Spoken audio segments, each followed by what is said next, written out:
تو میرے محترم سامعین، نیت کی خرابی کی وجہ سے اعمال بیکار ہو جائیں گے۔ حدیث مبارکہ میں آتا ہے جس کا مفہوم اللہ کے دربار میں سخی آئے گا، حق تعالیٰ فرمائیں گے میں نے مال و دولت دیا، کیا کیا تم نے؟ کہے گا یا اللہ میں تیری راہ میں لٹاتا رہا، تیری مخلوق پہ خرچ کرتا رہا، تیری رضا کے لیے۔ حق تعالیٰ فرمائیں گے کذبتا، جھوٹ بولتا ہے، تو میری رضا کے لیے کب خرچ کرتا تھا؟ تو ووٹوں کے لیے خرچ کرتا تھا، تو خرچ کرتا تھا آ واہ کے لیے، لوگ تیری تعریفیں کریں، بڑا سخی ہے، لوگ دیکھیں میرے گھر سے باہر دیکھو کتنی لمبی لائن لگی ہوئی ہے، تو صرف تعریفوں کے لیے سب کرتا تھا۔ فرمایا لوگوں نے تعریفیں کر لی اور تو نے سن لی، تیرے اس عمل کی ہمارے ہاں کوئی جزا نہیں، فرشتوں کو حکم ہوگا پکڑو اور اس کو جہنم میں پھینکو۔ حق تعالی ہم سب کو محفوظ فرمائے۔ شہید آئے گا بظاہر، ہاں بھائی ہم نے تمہیں یہ جسم دیا، جان دی، طاقت دی، کیا کیا؟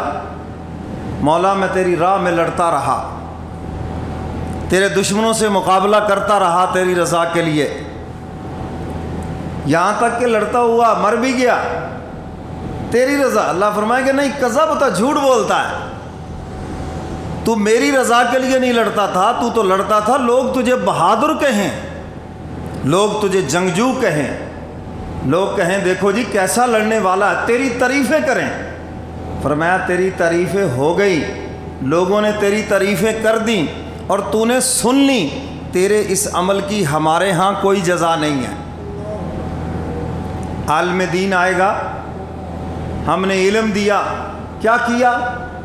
یا اللہ میں اس کو پھیلاتا رہا، تیری مخلوق کو تیرے ساتھ جوڑتا رہا، تیری رضا کے لیے اس علم کو لوگوں تک پہنچاتا رہا۔ اللہ فرمائیں گے کذبتا، جھوٹ بولتا ہے، تیری تو یہ نیت ہی نہیں تھی، تو اس لیے تقریریں کرتا تھا لوگ تجھے علامہ کہیں، تو اس لیے تقریر کرتا تھا لوگ کہیں جناب ایسا بولنے والا ہی کوئی نہیں یہاں، تیری تعریفیں کرے، تقریر کر کے لوگوں سے پوچھتا تھا بتاؤ آج ہمارا خطاب کیسا تھا۔ اگر دوسرے مسلک کے خلاف ہے تو آج ہم نے پھر تختے اکھیڑ دیے یا نہیں؟ حکومت کے خلاف ہے تو بتاؤ بھائی، تقریر کر کے لوگوں سے پوچھتا تھا بتاؤ ہماری تقریر کیسی تھی، اور تو مجھے کہتا، مجھے دھوکہ دینا چاہتا ہے کہ یا اللہ میں میری رضا کے لیے تو ایک جملہ بھی بولا ہوتا تو آج تیری بخشش ہو جاتی۔ یہ سب دکھلانے کے لیے تھا، لوگوں کے لیے تھا۔ تو فرمایا لوگوں نے سن لیا، کہہ دیا، تیری تعریفیں ہو گئی، لیکن تیرے اس عمل کی ہمارے ہاں کوئی جزا نہیں، فرشتوں کو حکم ہوگا اس کو بھی پکڑ کے جہنم میں پھینکو۔ آپ دعا کر دیں اللہ مجھے محفوظ فرمائے، آمین۔ آپ کی دعا سے انشاءاللہ بچ جاؤں گا، کیونکہ حق تعالیٰ سب کی سنتے ہیں، اس کی مخلوق کی وہ سنتے ہیں۔ تو میرے محترم سامعین، نیت کی خرابی ہے آج شیطان سب سے پہلے کسی نیک عمل سے آپ کو روکے گا، چھوڑو جی چھوڑو کیا ضرورت ہے، آپ نے ہمت کی نہیں جی نہیں مجھے کرنا ہے، ثواب لینا ہے، اب اس کا اگلا حملہ ہوگا کہ آپ کی نیت کو خراب کرے گا۔ ہاں ایک فائدہ ہے، تیری تعریفیں بڑی ہوگی، لوگ بلے بلے کریں گے، واہ جی واہ کیا بات ہے، کیا سخاوت ہے، کیا عبادت ہے، کیا جناب دینداری ہے، لوگ تمہاری تعریفیں کریں گے، واہ واہ ہوگی۔ یہ شیطان حملہ آور ہے، تو ہمیں چاہیے ہم اس کے حملے سے نکلیں اور ہماری نیت یہ ہو کہ مولا میرا چھوٹا عمل ہے، بڑا عمل ہے، یہ سب تیری رضا کے لیے ہے۔ یہ کس کے لیے ہے؟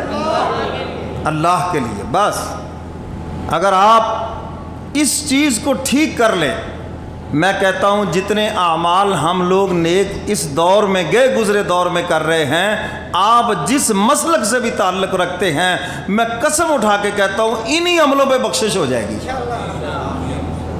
لوگ تو کہتے ہیں نا ہمارا مسلک جائے گا، میں تو کہتا ہوں سارے چلے جائیں گے جتنے ہم عمل کر رہے ہیں، اگر اس میں نیت 100% ٹھیک ہو جائے، اور نیت کیا ہو؟ اللہ کی رضا۔ نیت کیا ہو بھئی؟ یہ قربانی کے اندر بھی ہم سے نیت ہی مانگی ہے.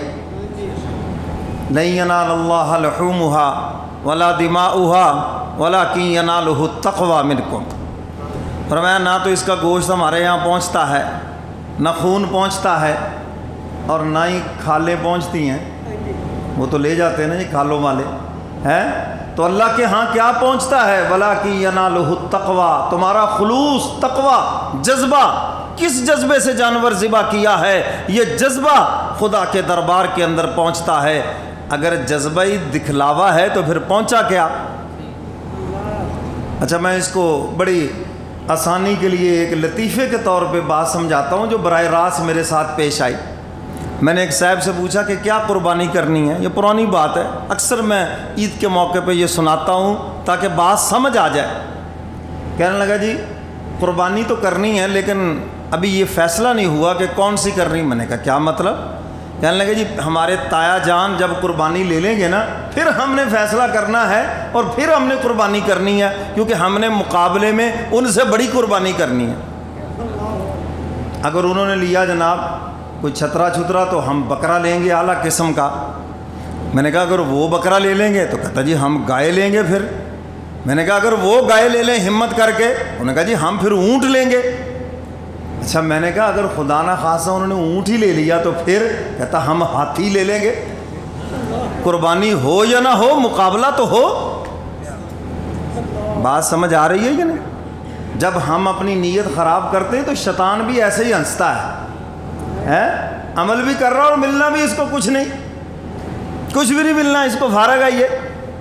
تو میرے محترم سامعین اپنی نیتیں ٹھیک کریں. اگر ہماری نیت خراب ہے یاد رکھو احد پہاڑ کے برابر بھی نیک عمل ہوگا، اللہ کے دربار میں کوئی قیمت نہیں.